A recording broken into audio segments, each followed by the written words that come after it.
नमस्कार, good morning, जोहार। मैं चुनचुन कुमार, आप देख रहे हैं झारखंडी हिंदी न्यूज। तो चलिए जानते हैं आज की पहली और बड़ी खबर। कर्तव्य पथ पर झारखंड की झांकी में बिरसा मुंडा और वैद्यनाथ धाम की दिखी झलक। राष्ट्रीय राजधानी में आयोजित गणतंत्र दिवस समारोह में कर्तव्य पथ पर निकाली गई झारखंड की झांकी मुख्य रूप से आदिवासी नायक बिरसा मुंडा और राज्य के प्रसिद्ध वैद्यनाथ धाम पर केंद्रित रही। बिरसा मुंडा ने 19वीं सदी में अंग्रेजों के खिलाफ लड़ाई लड़ी और आदिवासी समाज में उन्हें भगवान माना जाता है। उनकी प्रतिमा को झांकी के सबसे अगले हिस्से में रखा गया था। वैद्यनाथ मंदिर को वैद्यनाथ धाम भी कहा जाता है। यह 12 ज्योतिर्लिंगों में से एक है और झारखंड के देवघर में स्थित है। यहाँ हर साल भगवान शंकर के लाखों श्रद्धालु सावन के महीने में जल चढ़ाने पहुँचते हैं। सीएम हेमंत सोरेन की चेतावनी, गलत आंकड़े ना दे अधिकारी, अब जिला स्तर पर होगी जांच। मुख्यमंत्री हेमंत सोरेन ने बुधवार को दुमका के कड़हल बिल में करीब 33 करोड़ रुपए की लागत से बने कन्वेंट सेंटर का उद्घाटन किया। साथ ही 10 अरब 95 करोड़ रुपए की कुल 110 योजनाओं का भी उद्घाटन और शिलान्यास किया। उन्होंने 1.59 अरब रुपए की परिसंपत्तियों के अलावा 103 लोगों को नियुक्ति पत्र बांटे। कन्वेंशन सेंटर के उद्घाटन के मौके पर सीएम ने कहा कि राज्य की उपराजधानी होने के नाते दुमका में मूलभूत सुविधाओं का होना आवश्यक है। यह कन्वेंशन सेंटर उसी कड़ी का अहम हिस्सा है। दुमका संथाल परगना प्रमंडल का केंद्र बिंदु भी है, इस नाते भी इसकी एक अलग पहचान है। उन्होंने कहा कि अभी बहुत सारी नई परियोजनाओं के माध्यम से दुमका को जोड़ना बाकी है। कन्वेंशन सेंटर का उद्घाटन हो जाने से कई महत्वपूर्ण कार्यक्रमों के आयोजन में आसानी होगी। झरिया के अग्नि प्रभावित लोगों के विस्थापन को लेकर बीसीसीएल और जरेडा आमने सामने। 8000 आवासों के टेक ओवर का मामला। झरिया के अग्नि प्रभावित लोगों के विस्थापन को लेकर बीसीसीएल और झरिया पुनर्वास व विकास प्राधिकार के अधिकारी एक दूसरे पर फेंका फेंकी कर रहे हैं। एक तरफ जहां बीसीसीएल के 8000 आवासों के निर्माण के बाद उनमें लोगों को बसाने के लिए प्राधिकार को बार बार पत्र लिख रहा है, वहीं प्राधिकार के अधिकारी इसे बीसीसीएल की जवाबदेही बताकर पल्ला झाड़ रहे हैं। अधिकारियों के इस गैर जिम्मेदाराना रवैये का तब हो गई जब प्राधिकार के अधिकारियों ने बीसीसीएल को पत्र लिखकर 8000 आवासों का टेक ओवर लेने से मना कर दिया है। अधिकारियों के इस रवैये से सबसे अधिक नुकसान विस्थापित होने वाले लोगों को उठानी पड़ रही है, जो हर दिन भूमिगत आग के बीच अपनी जिंदगी काट रहे हैं।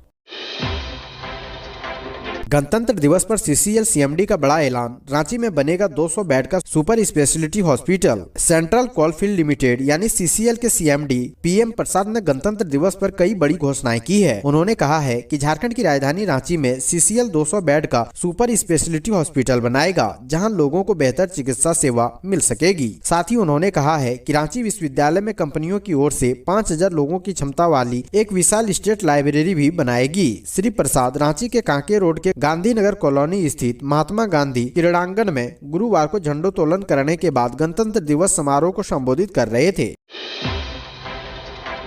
बड़ी संख्या में श्रद्धालु पहुंचे बाबा धाम। बसंत पंचमी के मौके पर बाबा वैद्यनाथ मंदिर में बाबा का मनाया गया तिलकोत्सव। देश भर में गणतंत्र दिवस के साथ साथ बसंत पंचमी का पर्व भी मनाया गया। विद्या की देवी मां सरस्वती की पूजा अर्चना की गई। बसंत पंचमी के मौके पर देवघर के विश्व प्रसिद्ध बाबा वैद्यनाथ मंदिर में बाबा का तिलकोत्सव मनाया गया। तिलक का यह रस्म अदा करने के लिए मिथिलांचल से बड़ी संख्या में श्रद्धालु आकर्षक कांवर लेकर बाबा धाम पहुँचे हैं। बाबा का तिलकोत्सव कर एक दूसरे को बधाई दे रहे हैं और शिवरात्रि के अवसर पर शिव विवाह में शामिल होने का संकल्प लेकर वापस लौटे। मिथिला वासियों की माने तो बसंत पंचमी से ही होली की शुरुआत हो जाती है। यहाँ के तीर्थ पुरोहितों की माने तो बसंत पंचमी के दिन देवादि देव महादेव को मिथिलांचल के लोगों द्वारा तिलक चढ़ाने की अति प्राचीन परंपरा रही है। इसी को लेकर यह लोग निभाते आ रहे हैं।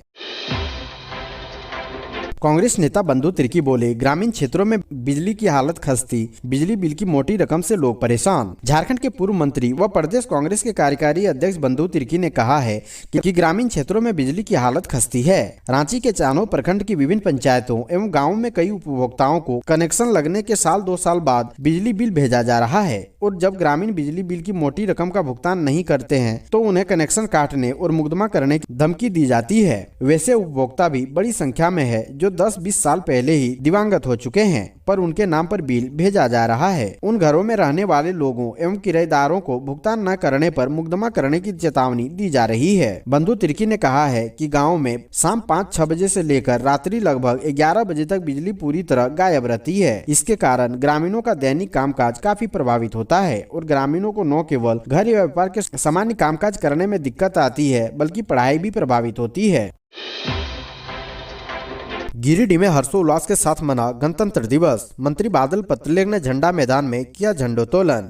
राष्ट्रीय ध्वज को डीसी एवं एसपी के साथ दी सलामी। कृषि मंत्री बादल पत्रलेख ने झंडा मैदान में गणतंत्र दिवस पर ध्वजारोहण किया। मंत्री बादल पत्रलेख ने राष्ट्रीय ध्वज को डीसी एवं एसपी के साथ सलामी दी। जिले में हर्षोल्लास के साथ गणतंत्र दिवस मनाया गया। सरकारी व गैर सरकारी कार्यालयों, शिक्षण संस्थानों, स्कूल कॉलेजों सहित अन्य जगहों पर ध्वजारोहण किया गया। जिला प्रशासन का मुख्य कार्यक्रम झंडा मैदान में किया गया। मुख्य अतिथि कृषि मंत्री बादल पत्रलेख ने झंडा फहराया और राष्ट्रीय ध्वज को डीसी एसपी के साथ सलामी दी। ध्वजारोहण के पूर्व मंत्री ने उपायुक्त नमन प्रियेश लकड़ा और एसपी अमित रेणु के साथ पैरेड का निरीक्षण किया। इस मौके पर जनसमूह को संबोधित करते हुए मंत्री बादल पत्रलेख ने जिले वासियों को गणतंत्र दिवस महोत्सव की बधाई दी।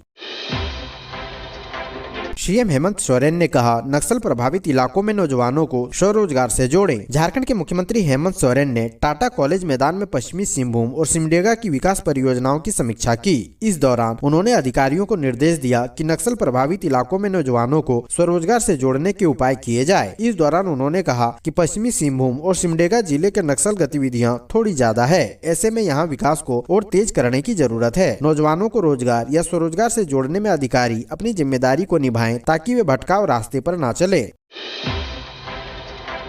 राज्यपाल ने रांची में फहराया झंडा। दुमका में सीएम हेमंत सोरेन ने गिनाई उपलब्धियां।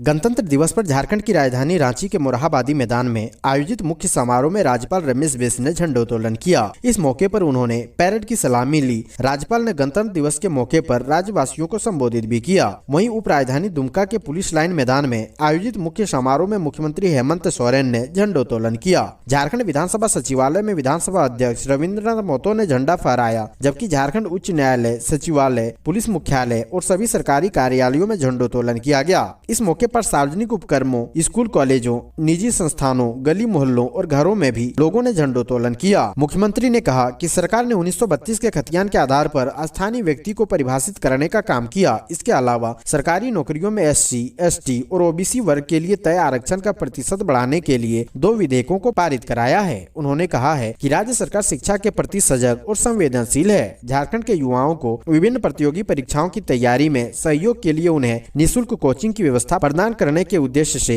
एकलव्य प्रशिक्षण आयोजन का शुभारंभ किया गया है। जमशेदपुर में 30 और 31 को सीएम हेमंत सोरेन सभी अधिकारियों की छुट्टी रद्द। झारखंड के मुख्यमंत्री हेमंत सोरेन 30 और 31 जनवरी को जमशेदपुर में रहेंगे। मुख्यमंत्री के प्रस्तावित यात्रा को देखते हुए पूर्वी सिंहभूम के उपायुक्त विजया जाधव ने सभी अधिकारियों के अवकाश को रद्द कर दिया है। उपायुक्त की ओर से जारी आदेश में बताया गया है कि कार्यक्रम के दौरान मुख्यमंत्री आधारभूत परियोजनाओं का स्थल निरीक्षण एवं योजनाओं की समीक्षा करेंगे। इसे देखते हुए सीएम के कार्यक्रम की समाप्ति तक सभी अधिकारी जिला मुख्यालय में बने रहेंगे। तैयारियों को अंतिम रूप देने में जुटा प्रशासन उपायुक्त के आदेश के बगैर मुख्यालय नहीं छोड़ने के लिए कहा गया है। तकनीकी सहित अन्य सभी विभागों के लिए यह आदेश लागू किया गया है। विरसा कृषि विश्वविद्यालय का 7वां दीक्षांत समारोह 2 फरवरी को करीब 500 छात्रों को मिलेगी डिग्री। झारखंड की राजधानी रांची के कांके स्थित विरसा कृषि विश्वविद्यालय का 7वां दीक्षांत समारोह का आयोजन किया जाएगा। 2 फरवरी को यह आयोजन विश्वविद्यालय के झंडा मैदान में आयोजित होगा। विरसा कृषि विश्वविद्यालय की स्थापना 1981 में हुई थी। इस 7वें दीक्षांत समारोह में BAU द्वारा पहली बार 10 कॉलेजों के विद्यार्थियों को डिग्री प्रदान की जाएगी। इस समारोह में सत्र 2018-19 से सत्र 2021-22 के अंडर ग्रेजुएट, पोस्ट ग्रेजुएट एवं PhD कोर्स में पास आउट छात्रों को डिग्री मिलेगी। सभी कॉलेज के अंडर ग्रेजुएट कोर्स में पास आउट छात्रों को OGP प्राप्तांक के आधार पर यूनिवर्सिटी गोल्ड मेडल दिया जाएगा। यूनिवर्सिटी टॉपर को चांसलर मेडल मिलेगा। देवघर में मंत्री हफीजुल हसन ने किया झंडोत्तोलन। स्कूली बच्चों ने दी शानदार प्रस्तुति। बाबा नगरी देवघर के मुख्य समारोह स्थल KKN स्टेडियम में गणतंत्र दिवस धूमधाम से मनाया गया। मौके पर मंत्री हफीजुल हसन ने झंडोत्तोलन किया और पैरेड की सलामी ली। इस अवसर पर विभिन्न विभागों के द्वारा झांकियां भी निकाली गयी। अपने संबोधन के दौरान मंत्री हफीजुल हसन ने झारखंड सरकार की योजनाओं के बारे में सभी जानकारी दी। वहीं स्वतंत्रता सेनानी के परिजनों को अंग वस्त्र देकर सम्मानित किया गया। साथ ही विभाग में अच्छे काम करने वालों को भी सम्मानित किया गया। देवघर में 52 साल में पहली बार गणतंत्र दिवस के मुख्य समारोह में स्कूली बच्चियों का दबदबा हर क्षेत्र में देखने को मिला। स्कूली बच्चियों ने न सिर्फ मुख्य बैंड बजाया बल्कि पुरुषों के साथ कदम से कदम ताल भी मिलाती नजर आई। हजारीबाग में खनन माफियाओं के खिलाफ बड़ी कार्रवाई। 14 वाहन समेत 6 आरोपी गिरफ्तार। जाने आरोपियों का बिहार कनेक्शन। उत्तरी छोटा नागपुर का प्रमंडलीय मुख्यालय जिला हजारीबाग में खनन माफियाओं के खिलाफ छापेमारी अभियान जारी है। डीसी नैन्सी सहाय के निर्देश पर खान निरीक्षक सुनील कुमार ने कोयला, बालू, पत्थर अवैध कारोबार के खिलाफ चौपारण एवं बरही थाना क्षेत्र में छापेमारी अभियान चलाया। इस दौरान 14 गाड़ियों को जब्त किया गया। वहीं इस धंधे में लिप्त 6 आरोपियों को गिरफ्तार किया गया है। सभी वाहन मालिकों के खिलाफ प्राथमिकी दर्ज हुई है। पकड़े गए गाड़ियों में 9 कोयला, 4 गिट्टी और 1 बालू लोड गाड़ी शामिल है। डीजीपी ने कहा, नक्सलियों के खिलाफ निर्णायक लड़ाई लड़ रही है झारखंड पुलिस। झारखंड पुलिस मुख्यालय में गणतंत्र दिवस के अवसर पर डीजीपी नीरज सिन्हा ने ध्वजारोहण किया। ध्वजारोहण के बाद डीजीपी ने कहा कि झारखंड में नक्सलियों के खिलाफ निर्णायक लड़ाई लड़ी जा रही है। बूढ़ा पहाड़ जैसे घोर नक्सल प्रभावित इलाकों को पुलिस ने नक्सलियों से मुक्त करवाकर इतिहास गढ़ा है। झंडोत्तोलन के बाद डीजीपी नीरज सिन्हा ने झारखंड पुलिस की उपलब्धियां गिनाई। डीजीपी के अनुसार झारखंड में साइबर अपराध, संगठित अपराध के साथ साथ नक्सलवाद, नशा, मानव तस्करी जैसे ऐसे मुद्दे हैं जहाँ पुलिस को लगातार चुनौतियों का सामना करना पड़ता है। खास तौर से अगर नक्सलवाद की बात की जाए तो झारखंड की भौगोलिक स्थिति नक्सलियों के लिए मुफीद है, तो वहीं पुलिस और सुरक्षा बलों के लिए काफी चुनौतीपूर्ण है।